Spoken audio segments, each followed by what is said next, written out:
ഒരു ചെറിയ ഓക്കുമരത്തിനരികിലായി ഒരു മുന്തിരി വള്ളി വളരുന്നുണ്ടായിരുന്നു. കുറച്ചു വളർന്ന ശേഷം അവൾ ആ ഓക്കുമരത്തോട് ഇങ്ങനെ പറഞ്ഞു: "ആ തടി ഒന്ന് വളച്ചു തരൂ, എനിക്ക് ഒരു താങ്ങാകട്ടെ." "എന്റെ താങ്ങ് നിനക്ക് സ്വാഭാവികമായും ഉള്ളതാണല്ലോ. എന്റെ കരുത്തിൽ നിനക്ക് പൂർണ്ണമായും വിശ്വാസമർപ്പിക്കാം. എന്നാൽ ഞാൻ വളരെ വലുതായതുകൊണ്ട് കുനിയുക എളുപ്പമല്ല.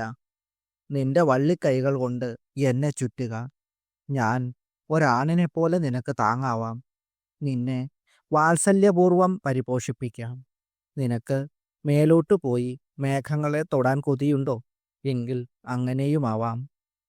നിന്നെ ഞാൻ അങ്ങനെ പിടിച്ചുയർത്തുമ്പോൾ എൻ്റെ പരുക്കൻ ശരീരത്തെ നീ നിന്റെ പച്ച നിറമുള്ള ഇലകൾ കൊണ്ടും പഴങ്ങൾ കൊണ്ടും അലങ്കരിക്കൂ. അവ എനിക്ക് അലങ്കാരമാവും.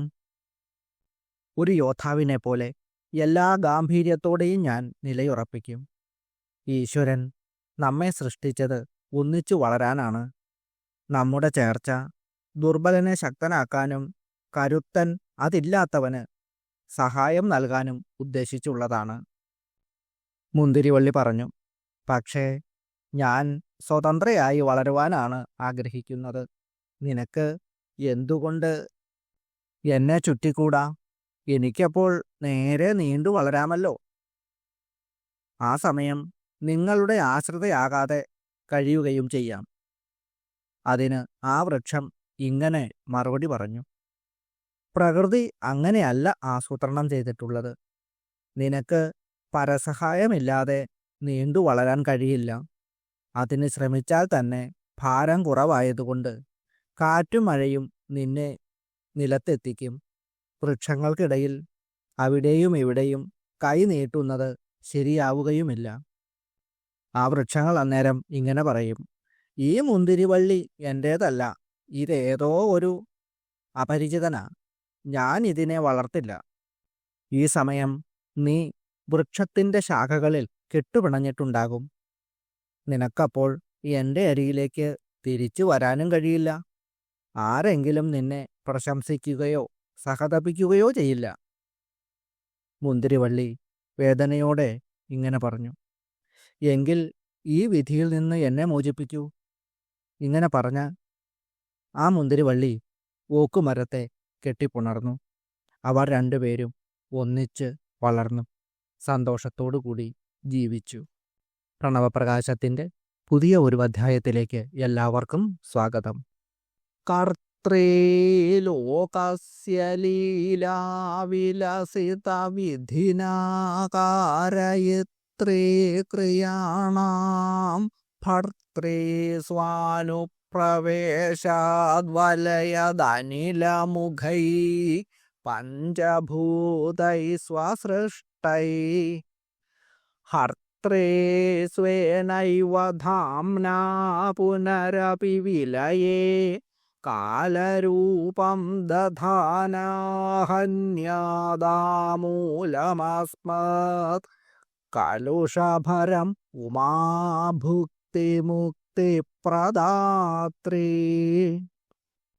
കർത്തൃ ലോകസ്യ, ലോകത്തിൻ്റെ സ്രഷ്ടാവ്, സൃഷ്ടികർത്താവായ ബ്രഹ്മദേവനായി വിഹരിക്കുന്ന അമ്മ. ലീലാവിലസിത വിധിന, തൻ്റെ ലീലയാൽ വിധിയായി, അതായത് ബ്രഹ്മദേവനായി പ്രകടമാക്കുന്നു. കാരയിത്രീ ക്രിയാണാം, എല്ലാ കർമ്മങ്ങൾക്കും പ്രേരണ നൽകുന്ന ദേവി. ഭർത്തൃ സ്വാനുപ്രവേശാത്, ലോകത്തെ ഭരിക്കുകയും പരിപാലിക്കുകയും താൻ തന്നെ സൃഷ്ടിച്ച ലോകത്ത് അന്തർലീനമായിട്ടിരുന്നു കൊണ്ട് വലയദനിലമുഖൈ പഞ്ചഭൂതൈ സ്വസൃഷ്ടൈ, താൻ സൃഷ്ടിച്ച അഗ്നിയും വായുവും ഉൾപ്പെടെയുള്ള പഞ്ചഭൂതങ്ങളിലൂടെ പ്രപഞ്ചത്തെ അമ്മ നിലനിർത്തുന്നു. ഹർത്രേ സ്വേനൈവ ധാംന, പ്രളയകാലത്ത് സ്വന്തം തേജസ്സിലേക്ക് സകലതിനെയും അമ്മ ലയിപ്പിക്കുന്നു. അതിനെ സംഹാരമെന്ന് പറയും. കാലസ്വരൂപം ദധാന, കാലത്തിൻ്റെ രൂപം കൈക്കൊള്ളുന്ന ദേവി, സംഹാരകയായ കാളി അല്ലെങ്കിൽ രുദ്രന്റെ രൂപം സ്വീകരിച്ചുകൊണ്ട്. ഹന്യാദാമൂലമസ്മത് കലുഷഭരം ഉമാ, അങ്ങനെയുള്ള ഉമാദേവി ഞങ്ങളുടെ പാപഭാരങ്ങളെ, അതിനെയാണ് കലുഷം എന്നിവിടെ പറഞ്ഞിരിക്കുന്നത്, വേരോടെ നശിപ്പിക്കട്ടെ. അങ്ങനെയുള്ള ഉമാദേവി ഞങ്ങളുടെ പാപഭാരങ്ങളെ വേരോടെ നശിപ്പിക്കട്ടെ. ഭുക്തി മുക്തിപ്രദാത്രി, ലൗകികമായ സുഖങ്ങളും ആത്യന്തികമായ മോക്ഷവും നൽകുന്ന ദേവി. ബ്രഹ്മദേവനായും വിഷ്ണുദേവനായും ശിവനായും മാറി പ്രപഞ്ചത്തിൻ്റെ സൃഷ്ടി, സ്ഥിതി, സംഹാരം എന്നിവ നടത്തുന്ന പരമമായ ശക്തിയാണ് ഉമാദേവി. അങ്ങനെയുള്ള എൻ്റെ അമ്മ നമ്മുടെ ജീവിതത്തിലെ എല്ലാ ദുരിതങ്ങളും പാപങ്ങളും അകറ്റി നമുക്ക് ഐശ്വര്യവും മോക്ഷവും നൽകട്ടെ. ഓം ശ്രീ ലളിതാംബികായൈ നമഃ. ഓം. എല്ലാ കർമ്മങ്ങളും എല്ലാ പ്രപഞ്ചങ്ങളും അമ്മയിലാണ് ചെന്നെത്തുന്നത് അഥവാ സമാപിക്കുന്നത്. അതുകൊണ്ട് അപ്രകാരം അർത്ഥം വരുന്ന ഒരു മന്ത്രമാണ് ലളിതാ സഹസ്രനാമത്തിൽ 573 വശിന്യാദി വാഗ്ദേവതകൾ നമുക്ക് നൽകി അനുഗ്രഹിക്കുന്നത്. പരയായ എന്ന പദത്തിന് ഉത്കൃഷ്ടമായ എന്നാണ് അർത്ഥം. നിഷ്ഠ എന്ന പദത്തിന് വ്രതം, ദൃഢമായ വിശ്വാസം, സമാപ്തി എന്നിങ്ങനെയും അർത്ഥങ്ങളുണ്ട്. ഈ 2 പദങ്ങളും ചേർന്നാൽ പരാനിഷ്ഠ, അതാണ് ലളിതാ സഹസ്രനാമത്തിലെ മന്ത്രം. പരയായ അഥവാ ഉത്കൃഷ്ടമായ, നിഷ്ഠയോടുകൂടിയവൾ എന്നാണ് ഈ മന്ത്രത്തിന് അർത്ഥം. സമാപ്തി ജ്ഞാനവിശേഷരൂപമാണ് എന്ന് സൗഭാഗ്യഭാസ്കരം ഈ നാമത്തെ വ്യാഖ്യാനിച്ച് നമുക്ക് നൽകുന്നുണ്ട്. അതുകൊണ്ട് ഇവിടെ നിഷ്ഠ എന്ന പദത്തിന് ഏറ്റവും അധികം യോജിക്കുന്നത് സമാപ്തി എന്ന അർത്ഥമാണ്. ലോകത്തിലുള്ള എല്ലാ കർമ്മങ്ങളും ചെന്നുചേരുന്നത് ജ്ഞാനസ്വരൂപിണിയായ അമ്മയിലാണ്. സർവകർമാഖിലം പാർത്ഥ ജ്ഞാനേ പരിസമാപ്യതേ എന്നാണ് യോഗീശ്വരനായ ശ്രീകൃഷ്ണ ഭഗവാൻ അർജുനന് നൽകുന്ന ഉപദേശം. അല്ലയോ അർജുന, എല്ലാ കർമ്മങ്ങളും ജ്ഞാനത്തിലാണ് ഒടുവിൽ ചെന്നുചേരുന്നത്. പരയായി സ്ഥിതി ചെയ്യുന്ന ദേവി എന്നിങ്ങനെയും ഈ മന്ത്രത്തിനർത്ഥമുണ്ട്. ആധിഭൗതികവും ആധ്യാത്മികവുമായ എല്ലാ വസ്തുക്കൾക്കും പ്രവർത്തികൾക്കും സങ്കല്പങ്ങൾക്കും അപ്പുറം നിൽക്കുന്ന ദേവിയാണ് അമ്മ. അതാണ് ഇപ്രകാരം ഒരു അർത്ഥം ഈ മന്ത്രത്തിന് വരുന്നത്. ഉറച്ച വിശ്വാസം, വ്രതം എന്നിങ്ങനെയും നിഷ്ഠ എന്ന പദത്തിന് അർത്ഥങ്ങളുണ്ട്. അങ്ങനെ നോക്കുമ്പോൾ താനും ബ്രഹ്മവും ഒന്നാണ് എന്ന അറിവോടുകൂടി സുസ്ഥിരമായ ബുദ്ധിയോടെയുള്ള ധ്യാനമനനാദികളെ പരാനിഷ്ഠ എന്ന് പറയാം. സൂതസംഹിത ഇങ്ങനെയാണ് നമുക്ക് വിശദീകരിച്ചു നൽകുന്നത്.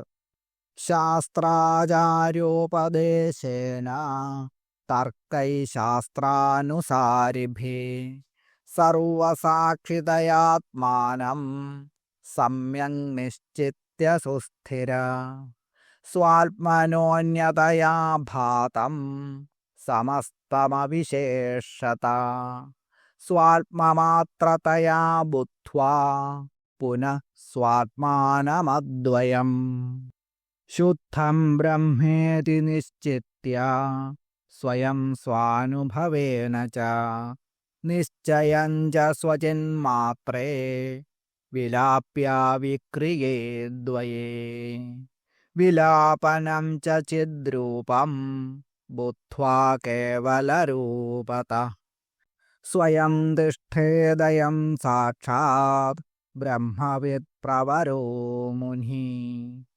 ഈദൃശീയം പരാനിഷ്ഠ ശ്രൗതി സ്വാനുഭവാത്മിക. ശാസ്ത്രങ്ങളുടെയും ഗുരുവിൻ്റെയും ഉപദേശത്തിലൂടെയും ശാസ്ത്രത്തിന് അനുയോജ്യമായ യുക്തിചിന്തയിലൂടെയും, അതായത് തർക്കം, താൻ എല്ലാത്തിനും സാക്ഷിയായ ആത്മാവാണ് എന്ന് ഉറപ്പിച്ചു മനസ്സിലാക്കണം. ഈ ബോധ്യത്തിൽ ചഞ്ചലമില്ലാതെ ഉറച്ചു തന്നെ നിൽക്കണം.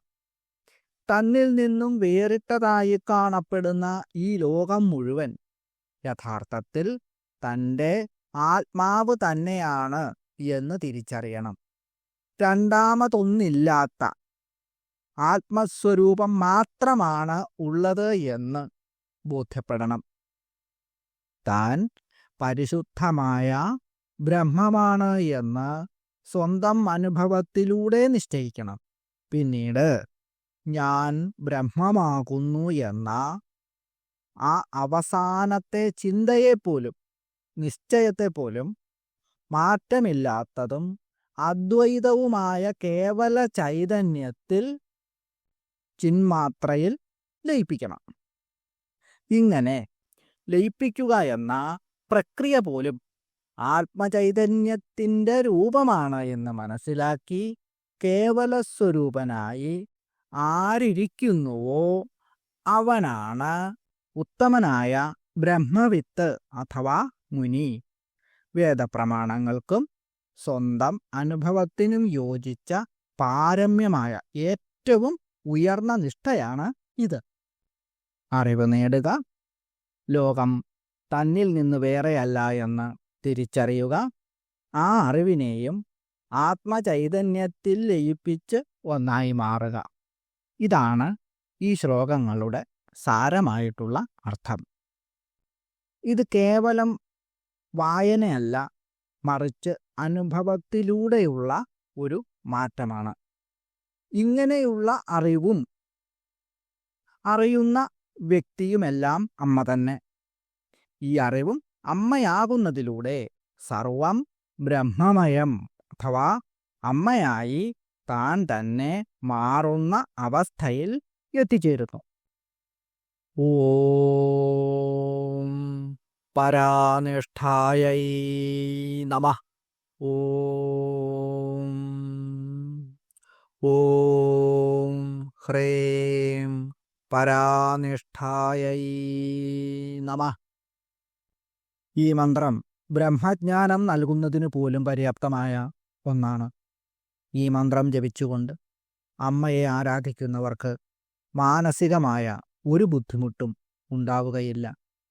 ശ്രീചക്രത്തിന് മുന്നിൽ 5 തിരിയിട്ട് നിലവിളക്ക് തെളിയിച്ച് അതിൽ ഒരു നാണയവും വച്ച് ഈ മന്ത്രം 21 പ്രാവശ്യം അമ്മയെ മനസ്സിൽ ധ്യാനിച്ചുകൊണ്ട് ജപിക്കുക. അപമൃത്യുവും ഗ്രഹദോഷങ്ങളും എല്ലാം മാറിക്കിട്ടും. ഏതെങ്കിലും കാര്യത്തിന് തടസ്സമുണ്ടാകുന്നു എങ്കിൽ അതിനെ തകർക്കുന്നതിനുള്ള ഉത്തമമായ ഒരു മാർഗവും കൂടിയാണ് ഇത്.